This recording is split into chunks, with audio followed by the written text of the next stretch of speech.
MP board कक्षा 9वीं के विद्यार्थियों को हिंदी सब्जेक्ट से बहुत ही महत्वपूर्ण प्रश्न बताने वाला हूँ। और ये जो इकाई है वो इकाई 3 है। इकाई 3 को मैं आपको दिखा देता हूँ और ये वार्षिक पेपर में आपको यहीं से प्रश्न देखने को मिलेगा, इसलिए आपको इन सारे जितने भी प्रश्न मैं बताऊंगा इन सभी के सभी प्रश्नों की आपको तैयारी कर लेना है। तो देखो इकाई 3 में क्या दिया, क्षैतिज भाग एक गद्य खंड दिया हुआ है। इसमें इकाई वार आवंटित जो कुल अंक है वो 17 अंक का है, जिसमें से 1 अंक के 6 प्रश्न आएगा, 2 अंक के 4 प्रश्न, 3 अंक के 1 प्रश्न आएगा। तो चलो मैं आपको अब दिखाता हूँ प्रश्नों को। तो सबसे पहले हम एक एक अंक के प्रश्नों को देख लेते हैं। तो इसके लिए मैं थोड़ा सा जूम कर लेता हूँ इसे। देखो पहला प्रश्न क्या है, झूरी के साले का क्या नाम था? तो क्या लेना है, गया लेना है। झूरी ने दोनों बैलों को कहाँ भेज दिया? तो यहाँ पे ससुराल लिखना है। ईश्वर ने बैलों को क्या नहीं दिया? यहाँ पे वाड़ी। ये थोड़ा सा कंफ्यूजन भरा प्रश्न है। वाड़ी है, पैसा आएगा या मकान आएगा या इनमें से कोई नहीं आएगा, ठीक है। तो ये यहाँ पे मैंने वाड़ी तो लिया है लेकिन थोड़ा सा कंफ्यूजन भरा है, क्योंकि वो बोलते तो हैं लेकिन हम उनकी भाषाओं को नहीं समझ सकते, इसलिए यहाँ पे वाड़ी उत्तर में लिया गया है ना। आगे देखते हैं। दोनों बैलों को कहाँ बंद कर दिया था? तो यहाँ पे कांजी हाउस में लिखना है। कांजी हाउस का चौकीदार लालटेन लेकर आता था। तो यहाँ पे क्या लेना है, हाजिरी लेने के लिए आता था वो, ठीक है। लेखक कितने साल बाद इसी रास्ते से लौटे थे? तो 2 साल बाद।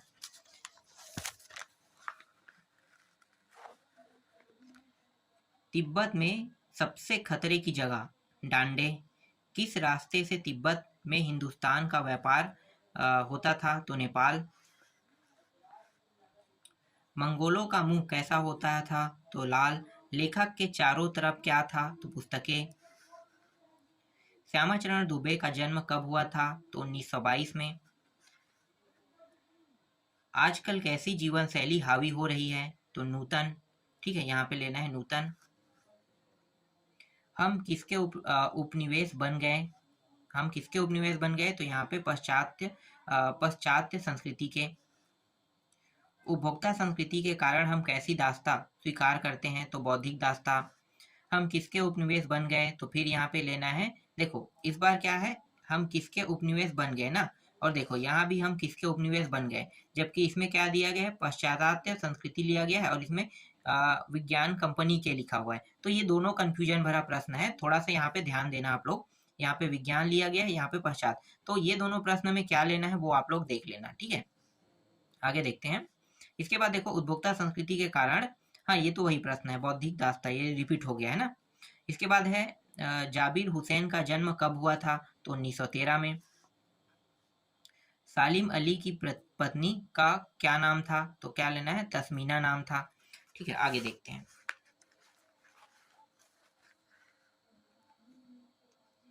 औसारो शब्द का क्या अर्थ है? तो नमक। किस पक्षी ने सालिम अली के जीवन की दशा को बदल दिया? तो उत्तर क्या लेना है, गौरैया। पक्षी प्रेमी सालिम अली किसकी तरह प्रकृति में विलीन हो रहे हैं? तो वन पक्षी की तरह। फोटो खिंचवाते समय किस परंपरा की ओर संकेत किया गया? तो यहाँ पे चेहरे पर मुस्कान लाने की। प्रेमचंद के फटे जूते पाठ लिखा, हरिशंकर परसाई ने लिखा। नेक्स्ट है, मेरे बचपन के दिन पाठ की रचना की थी, तो ये भी हरिशंकर परसाई है। बचपन की स्मृतियों में एक विचित्र सा क्या होता है? तो आकर्षण होता है। महादेवी वर्मा को छात्रावास में कौन सी लड़की मिली थी? तो क्या लेना है, यहाँ पे जेबू निस्सा, ठीक है। आगे देखो, महादेवी वर्मा पहले किस भाषा की कविता लिखती थी? तो उत्तर क्या लिखना है, ब्रज भाषा की। महादेवी वर्मा से चांदी का कटोरा किसने ले लिया? तो उत्तर क्या लोगे, गांधी जी ने ले लिया। इसके बाद रिक्त स्थान को देखेंगे, ठीक है। वहां पे सिर्फ 25 प्रश्न थे। अब रिक्त स्थान में देखो, प्रेमचंद का जन्म खाली स्थान में हुआ था, तो बनारस में हुआ था। गधे का एक छोटा भाई भी है, उसका नाम क्या है? बैल है। बैल का स्थान गधे से खाली स्थान है, ऊंचा है। लेखक के सामने खाली स्थान का फोटो प्रेमचंद, ठीक है। प्रेमचंद का फोटो बोल रहा है लेखक के सामने। और लेखक की दृष्टि खाली स्थान पर अटक गई, फोटो पर अटक गई। प्रेमचंद खाली स्थान साहित्यकार थे तो किसके थे? यथार्थवादी के। गद्य में व्याकरण का प्रयोग भी खालिस्तान से ग्रहण किया जा सकता है तो आसानी से। पात्रों के संवादों से प्रस्तुत रचना खालिस्तान कहलाती है तो नाटक कहलाती है। एकांकी में खालिस्तान होता है तो एकांक होता है। संस्कृति अमिष्टा से आशय हमारी खालिस्तान पहचान है सांस्कृतिक। उपभोक्तावादी संस्कृति से समाज में वर्गों के मध्य खालिस्तान बढ़ रही है तो दूरी। जूता सदैव ही टोपी से खालिस्तान रहता है तो कीमती रहता है। फोटो में प्रेमचंद के साथ उनकी खालिस्तान भी है पत्नी। लेखिका महादेवी वर्मा के बाबा फारसी और खालिस्तान भाषा के जानकार थे तो उर्दू। महादेवी वर्मा के बाबा उन्हें खालिस्तान बनाना चाहते थे तो विदुषी बनाना चाहते थे। इसके बाद मैं आपको दिखाता हूँ सही जोड़ी मिलाओ दिखाता हूँ। ठीक है, तो सही जोड़ी मिलाओ को देखो यहाँ पे। झूरी का एक सेकंड क्या है? बुद्धिहीन प्राणी, तो यहाँ पे आपको क्या लेना है? गधा लेना है जिसके पास दिमाग ना हो। झूरी का साला, गया का ना, गया जो है झूरी का साला था। ठीक है, लेखक की नजर राहुल सांस्कृत्यान में है। ठीक है, आगे देखो लहासा की ओर प्रेमचंद के फटे जूते पर, ये लेना है। ठीक है, इसी तरह से एक और है प्रेमचंद, ये लेना है आपको सेवा सदन। रंगभूमि लेना है हरिशंकर परसाई, इसको आपको लेना है हंसते हैं रोते हैं। संस्कृति तथा शिक्षा, इसको आपको लेना है श्यामाचरण दुबे में लेना है। महादेवी वर्मा, इसको आपको लेना है नीरजा निहार रश्मि में लेना है। थोड़ा सा इसे और छोटे कर लेते हैं। ठीक है, अब उत्तर दिखाई देगा। देखो, पराकाष्ठा शब्द का क्या अर्थ है? तो उत्तर क्या लेना है? अंतिम सीमा। बुरे समय के लिए पैसा बचाकर कौन रखता है? तो औरतें रखता है। श्यामाचरण दुबे ने किस विद्यालय से पीएचडी की? तो नागपुर विश्वविद्यालय। यह समूह को मजबूत बनाता है, वाक्य में कौन सा विशेषण है? मजबूत जो है विशेषण है। लेखक किसके चेहरे की ओर देखता है? प्रेमचंद की चेहरे की ओर। साहित्य पुरखे किसे कहा गया है? प्रेमचंद को। महादेवी वर्मा किस गायिका के रूप में प्रसिद्ध है? आसानी। महादेवी वर्मा किस प्रदेश की विधान परिषद की सदस्यता थी? तो यूपी मतलब उत्तर प्रदेश। हिंदी का उपन्यास सम्राट किसे कहा जाता है? प्रेमचंद को। अमृत राय लिखित प्रेमचंद की जीवनी का नाम क्या है? तो कमल का सिपाही। संस्मरण किसे कहते हैं? गद्य रचना है, इसमें घटनाओं की झांकी है। आगे देखो, आलोचना में किसके गुण दोषों की परख की जाती है? तो व्यक्ति के। ठीक है, किसी विशेष स्थल की यात्रा का सजीव वर्णन किस विधा से किया जाता है? तो यात्रा हतान से। हिंदी गद्य साहित्य का इतिहास कब से प्रारंभ हुआ? 1850 से। हिंदी साहित्य के उपन्यास सम्राट कौन है? प्रेमचंद। प्राचीन काल से किस कला का अभाव था? गद्य का। आधुनिक काल में किस साहित्य का विकास हुआ? एक साहित्य का विकास हुआ था। गद्य साहित्य के अनेक रूप क्या कहलाए? विधाएं कहलाए। चलो अब देख लेते हैं सत्य सत्य देख लेते हैं। तो दिखाता हूं मैं आपको सत्य सत्य। देखो, सत्य सत्य में क्या है? जोरी बैलों को देखकर गदगद हो गया, ये सत्य है। लड़की की माँ मर चुकी थी, ये सत्य है। गया झूरी का मामा था, ये सत्य है। ठीक है, वो क्या था? शायद साला था ना। ठीक है, सदगुणों का इतना अनादर कहीं नहीं देखा, ये सत्य है। डांडे तिब्बत से सबसे खतरे की जगह है, ये सत्य है। मंगोलों का मुंह लाल होता है, ये सत्य है। सुमति घोड़े पर सवार होकर गए, ये सत्य है। तिब्बती जमीन छोटे बड़े जागीरदारों में बटी है, ये सत्य है। तिब्बत में जाति पाति छुआछूत और पर्दा प्रथा थी, यह सत्य है। श्यामाचरण दुबे का जन्म उत्तर प्रदेश के बनारस में हुआ था, ये असत्य है। गांधी जी के अनुसार हमें अपनी बुनियाद पर कायम रहना चाहिए, ये सत्य है। हम अनुकूरण की संस्कृति को प्रतिष्ठा पाने के लिए अपना रहे हैं, यह सत्य है। पक्षियों की मधुर आवाज से आम आदमी रोमांचित नहीं होता, ये असत्य है। जाबिर हुसैन का जन्म बिहार में हुआ था, ये सत्य है। लॉरेंस को कबूतर से प्रेम था, यह सत्य है। वृंदावन की नदी का सांवला पानी नंद जी की याद दिलाता है, ये असत्य है। सालिम अली की उम्र 50 वर्ष थी, यह सत्य है। अस्तगामों का अर्थ डूबता हुआ क्या है, ये सत्य है। अब देख लेते हैं लघुत्तरी प्रश्न। ठीक है, यहाँ से जो प्रश्न आएगा उन्हीं प्रश्नों को अब देखने वाले हैं। तो देखो, गद्य साहित्य से क्या आशा है, लिखिए। तो गद्य साहित्य से क्या आशा है? गद्य वह वाक्यबद्ध विचारात्मक रचना है जिसमें विचारों एवं भावों की अभिव्यक्ति होती है। अभिव्यक्ति का सशक्त माध्यम होने के कारण गद्य साहित्य अधिक लोकप्रिय है।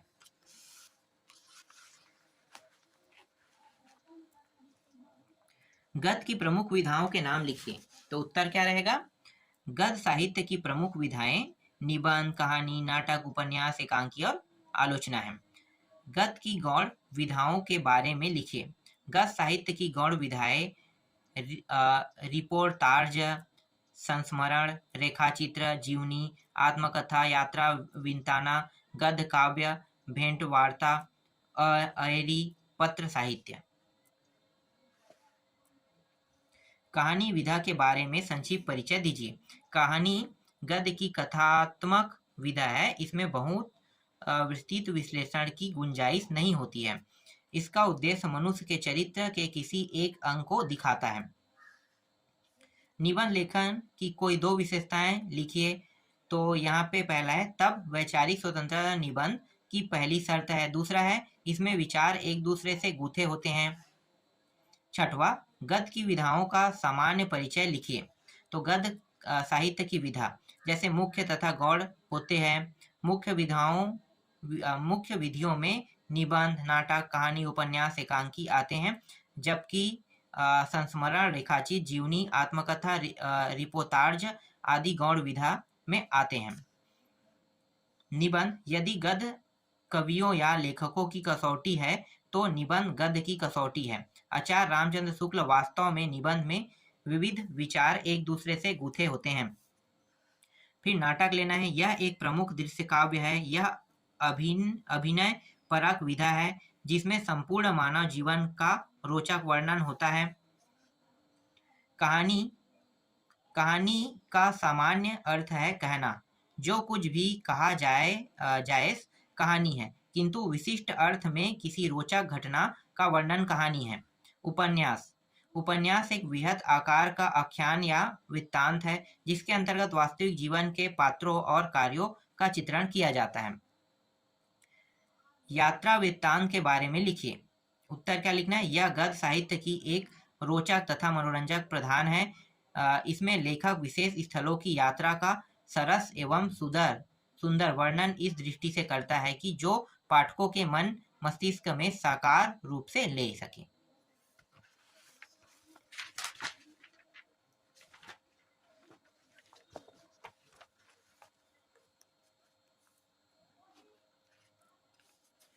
व्यंग विधा का परिचय लिखिए। उत्तर क्या लिखना है? हिंदी साहित्य में व्यंग का प्रारंभिक दौर में स्वीकार कर लिया था। अंग्रेजी सत्ता का विरोध करने के लिए भारतेंदु युग में गद्य की इस नई विधा की शुरुआत हुई। किसी व्यक्ति, व्यवस्था, कुशासन की आलोचना के लिए शब्दों में चुभन पैदा की गई और नया साहित्य रचा गया। ठीक है, आगे देखते हैं। इसके बाद देखो, एकांकी की कोई दो विशेषताएं लिखिए। तो एकांकी के दो विशेषताएं, एकांकी में एक अंक होता है, इसमें एक कथा तथा एक उद्देश्य होता है, जैसे भारतेंदु, हरिश्चंद्र, अंधेरी नगरी। डायरी विधा का सामान्य परिचय लिखे। अपने जीवन के दैनिक प्रसंगों को या किसी प्रसंग विशेष को डायरी के रूप में लिखा जाता है। इसमें जीवन की यथार्थ घटनाओं का वर्णन संक्षेप में रहना है। व्यंजना, व्यंग और वर्णन डायरी की विशेषताएं हैं। प्रेमचंद के साहित्य की कोई दो विशेषताएं लिखिए। तो पहला, प्रेमचंद साहित्य बहुत व्यापक है, उनका भाषा सरल सजीव है, उनका साहित्य यथार्थता पर आधारित है। इसके बाद देखो, प्रेमचंद की कोई दो रचना लिखते हुए हिंदी साहित्य में उनका स्थान निर्धारित कीजिए। तो एक तो है भाषा शैली, ठीक है, और क्या लिखना है इसमें, भाषा शैली के साथ साहित्य में स्थान लिखना है, ठीक है। तो इसका उत्तर देख लो, आगे देखते हैं। इसके बाद देखो यहाँ पे है, राहुल संस्कृत्यायन की दो रचनाएं लिखते हुए भाषा शैली की विशेषताएं लिखिए। तो जैसे कि प्रमुख रचना है भाषा शैली है, ठीक है, तो ये दोनों रचनाओं के रूप में आपको क्या करना है, सॉरी भाषा शैली है, क्या क्या पूछा है, हाँ रचनाएं भी पूछा है ना, तो ये रचनाएं है और ये इसकी भाषा शैली है, और भाषा शैली में इसका आधा हिस्सा यहाँ पे है। चलो आगे देखते हैं। इसके बाद देखो 15वां प्रश्न। 15वां प्रश्न, हरिशंकर परसाई की दो रचनाएं लिखते हुए उनकी भाषा शैली विशेषताएं लिखिए। तो दो रचनाएं, भूत के पांव पीछे, सदाचार, ताबीज, ठीक है, दो याद करना और भाषा शैली ये रहा। आगे देखो, हरिशंकर परसाई का आधुनिक हिंदी साहित्य में स्थान निर्धारित कीजिए। तो स्थान कौन सा है भाई, तो यहाँ पे देखो, एक व्यंग्यकार और साहित्यकार के रूप में हरिशंकर परसाई का साहित्य में महत्वपूर्ण स्थान है। बस इतना ही है इसमें, देखो कुछ ज्यादा नहीं है। आगे देखते हैं। महादेवी वर्मा की दो रचनाएं एवं उनकी हिंदी साहित्य में स्थान लिखिए। तो एक है नीरजा रश्मि, दीपशिखा, अबला और सबला स्मृति की रेखाएं हैं। साहित्य में स्थान, महादेवी वर्मा मूलतः छायावादी युग की कवित्री है, परंतु उनका पद के साथ दो गत साहित्य में भी महत्वपूर्ण योगदान है।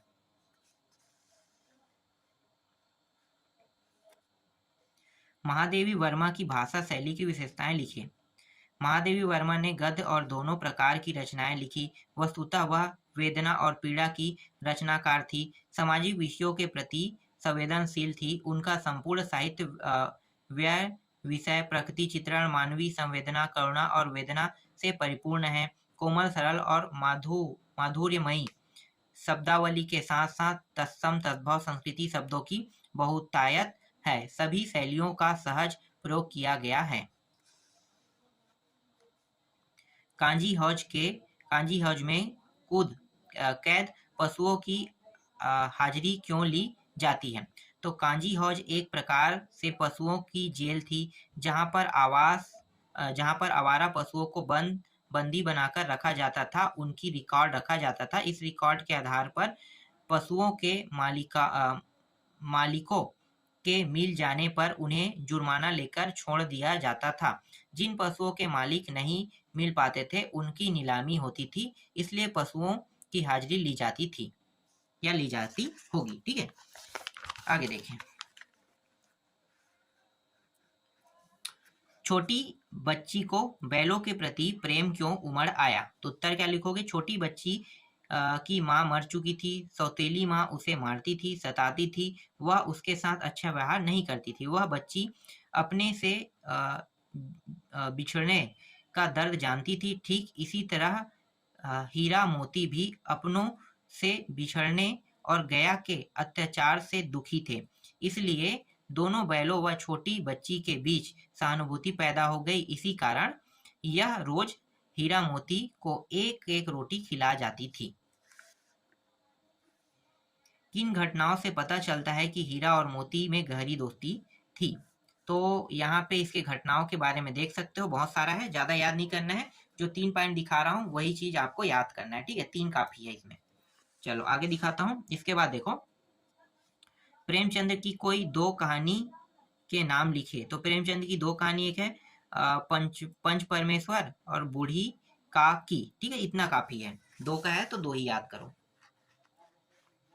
इसके बाद देखो नेक्स्ट क्या है, नेक्स्ट है कहानी में बैलों के माध्यम से कौन सी नीति विषयक मूल्य उभर कर आए, लिखिए। तो एक है सच्ची मित्रता, ठीक है, जैसे कि अभी मैंने बताया ना बच्ची और बैलों के प्रति, ठीक है, तो ये है। दूसरा है क्या है ये, स्वाभिभक्त होना है, स्वामी भक्त लिखा है, स्वामी भक्त की भावना है, ठीक है। तीसरा है स्वतंत्रता एवं संघर्ष की भावना है, ठीक है, तो ये तीनों आपको याद कर लेना है। इसके बाद देखो, तिब्बत के लोग क्या लेकर घूमते हैं। तो क्या लेकर घूमते थे, तो तिब्बत के लोग जो है ना, डाकुओं के कारण हथियार लेकर घूमते थे, क्या घूमते हैं। आगे देखो, लेखक ने तिब्बत की यात्रा किस देश में की? तो यहाँ पे एक सेकेंड, क्या है, लेखक ने तिब्बत की यात्रा किस वेश में की? ठीक है, किस भेष में, भेष वही है, तो भिखारी भेष में। ठीक है, आगे देखो, तिब्बत यात्रा के दौरान लेखक राहुल सांस्कृत्यायन को किन कठिनाइयों का सामना करना पड़ा? तो कठिनाइयां देख लेते हैं, एक दो देख लेते हैं, यहाँ पे बहुत सारे हैं, किसी को भी उठा लेना। पथरीले रास्ते पर तेज धूप में यात्रा करनी पड़ी, उसे डाकुओं के भय के साए में यात्रा करना पड़ा, उसे भिखारियों के वेश में भी यात्रा करना पड़ा। ठीक है, तो ये है। आगे देखते हैं, लेखक राहुल सांस्कृत्यायन ने डाकुओं से बचने के लिए कौन सा साधन अपनाया? तो वे भिखारी बन गए ना, तो भिखारी के शकल ले ले, मतलब भिखारी जैसे दिखाई देने लगे। ठीक है, तिब्बत में कानून व्यवस्था कैसी है? अपने शब्दों में लिखिए। तो तिब्बत में कानून व्यवस्था की स्थिति अच्छी नहीं है, अक्सर डाकू लोगों को लूट लेते थे।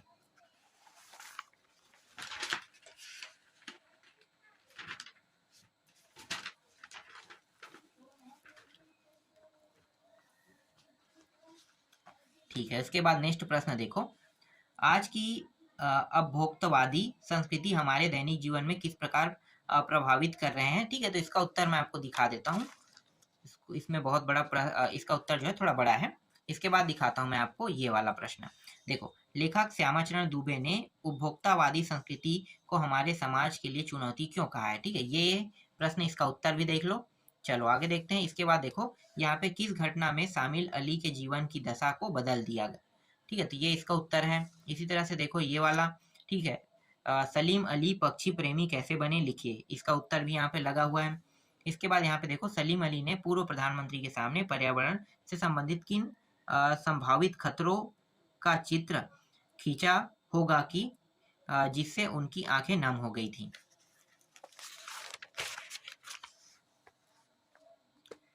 और ये है इसका उत्तर। इसके बाद दिखाता हूं मैं आपको, प्रेमचंद के फटे जूते पाठ के आधार पर प्रेमचंद के व्यक्तित्व की दो विशेषताएं लिखिए। जैसे कि वे सादगी पसंद थे, उनके व्यक्तित्व उनका व्यक्ति बाहर भीतर एक सा था, वे स्वाभिमानी थे। ठीक है, इसके बाद देखो 35वां है, लेखक महादेवी वर्मा ने मेरे बचपन के दिन पाठ में अपनी माँ की किन विशेषताओं के बारे में बताया? ठीक है, ये है। इसके बाद महादेवी वर्मा उर्दू फारसी क्यों नहीं सीख पाई? चलो आगे दिखाते हैं। इसके बाद देखो, जानवरों में गधा सबसे ज्यादा बुद्धिहीन समझा जाता है। जब हम किसी आदमी को, ये गद्यांश है ना, तो गद्यांश में आपको लिखना क्या है? पहले पूरा पढ़ना पड़ेगा, पढ़ने के बाद आपको लिखना है इसका उत्तर। तो संदर्भ, प्रसंग और व्याख्या लिखना है। तो मैं आपको इसका उत्तर डायरेक्ट दिखा देता हूँ, क्योंकि इसका जो उत्तर रहेगा वो बड़ा बड़ा रहेगा। तो संदर्भ, प्रसंग और व्याख्या भी लिखना है इस तरह से। ठीक है, चलो इसके बाद दूसरा दिखाता हूँ। दूसरा देखो,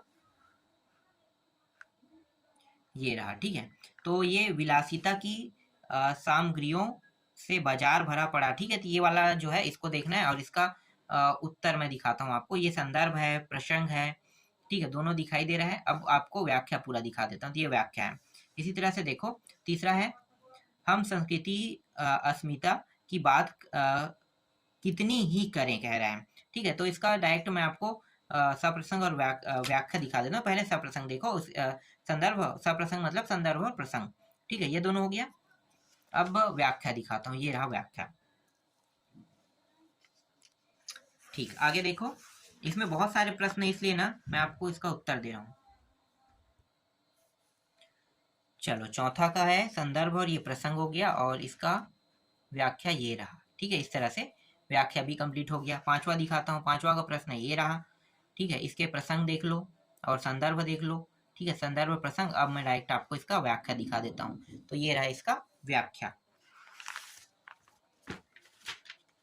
इसमें कितने सारे प्रश्न हैं? बहुत सारे हैं, इसलिए मैं आपको, चलो उत्तर तो देना ही पड़ेगा ना। तो ये रहा, और ये प्रसंग और ये व्याख्या।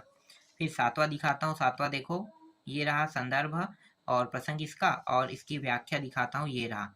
ठीक है, स्टॉप करके आप लोग इसको पढ़ सकते हो। इसी तरह से आठवां देखो, आठवां का ये संदर्भ और प्रसंग है, इसकी व्याख्या मैं दिखा देता हूँ। ये रहा इस प्रश्न का व्याख्या, एक बार पढ़ लेना।